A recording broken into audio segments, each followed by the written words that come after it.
Skaitė knygą ant suoliuko, ten siuntėjas siunčia žinią apie grėsmę jų pasaulinį ir gyvybės jų širdį.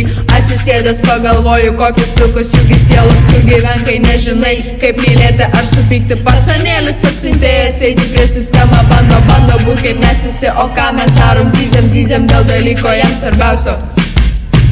Kiekgi gali mane sąmonių, džiaukitės, kad džiaugtis gali. Koks skirtumas, kad ašarų neliesim dėl blogo pažymio surasto tamo ar pirmosios meilės prarastos. Jei nusipirkus kebabėlį karštą nemokėsim džiaugtis dėl tokio grožio.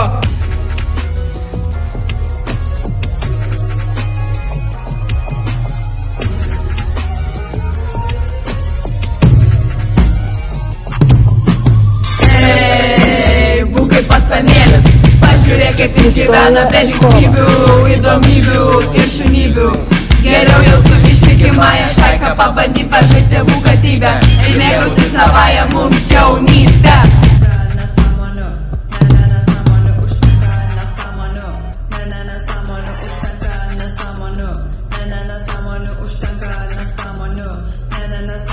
Bet štai teisuoliai, protinguoliai, man nereikia jų uždrausti šį siuntėją drąsų narsų ir uždrausti siųsti jam žinutės mums apie pavojų kylantį iš mūsų mums, dėl noro jaustis patogiau visiems, bet būti mums kaip užloštoms vėlėms nėra sprendimas šiandienos veikties.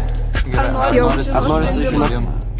Mokėt suprasti vienas kitą, mylėt savo merginą, bijot eilinį kartą, juk visa šita skamba neblogai.